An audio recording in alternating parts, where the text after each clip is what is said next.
বয়স কত হলো? 25। তাহলে এই 25 পরামর্শ আপনার জন্যই, আর বাকিরা তাদের জন্য এসব পরামর্শ খাটবে নিঃসন্দেহে। নিজের প্রতি সদয় হন, পর্যাপ্ত ঘুমান। বর্তমানে যা কিছু আছে তার ভেতরেই সন্তুষ্টি খুঁজুন, তৃপ্ত থাকুন।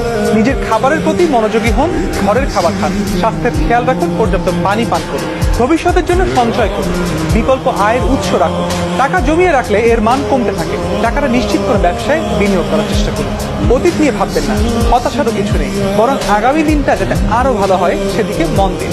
পড়ুন আর লিখুন, এ দুটোই আপনার মনকে শান্ত রাখার জন্য ওষুধের মতো কাজ করে। আপনি যদি পড়ার আগে লেখার অভ্যাস থাকে তাহলে আপনি সহজেই মানসিক বিপর্যয় সামাল দিতে পারবেন। হাঁটুন, গায়ে রোদ লাগান, প্রকৃতির কাছাকাছি থাকুন, গাছের যত্ন নিন, প্রাণীর প্রতি সদয় হন।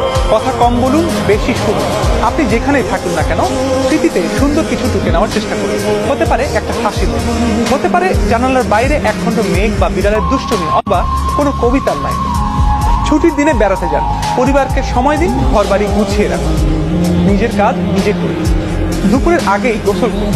উদ্দেশ্যহীনভাবে রিমোটের বোতাম চাপতে থাকবেন না। কোনো কারণ ছাড়া সামাজিক যোগাযোগ মাধ্যম স্ক্রল করতে থাকবেন না। আপনার আবেগকে নিয়ন্ত্রণে রাখুন। যেমন ধরুন, কোনো কারণ ছাড়াই হতাশ লাগছে, রাগ হচ্ছে, প্রবল দুঃখবোধ গ্রাস করে ফেলছে, তাহলে বুঝতে চেষ্টা করুন ঠিক কি কারণে এমন হচ্ছে। কারণ পেলে তার সমাধানের চেষ্টা করুন। আগে দৌড়ান, তারপর যোগা করুন। বিএমআই অর্থাৎ বডি ম্যাস ইন্ডেক্স ঠিক রাখুন।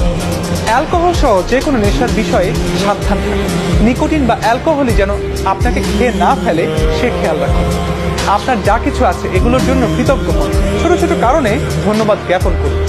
দিনে কিছুটা সময় রাখুন যখন কিছুই করবেন না। ভালোবাসায় বিশ্বাস রাখুন। আপনার হৃদয় যদি ভেঙে খান খান হয়ে যাওয়ার ইতিহাস থাকে, তবুও ভালোবাসুন। ভালোবাসায় কখনো বিশ্বাস হারাবেন না। মনে রাখবেন, প্রতিটা ভোর একটা নতুন জীবনের শুরু। দুশ্চিন্তাকে বিদায় করুন। এমন কিছু নিয়ে দুশ্চিন্তা করবেন না যেটা কখনো ঘটেনি বা ঘটবে না। আর যেটা ঘটবেই না সেটা নিয়ে দুশ্চিন্তা করে কি লাভ বলুন? জীবনে শুরু করার কোনো নির্দিষ্ট সময় নেই। যে কোনো বয়স থেকেই আপনি নিজের জীবন বা কোনো উদ্যোগ শুরু করতে পারেন।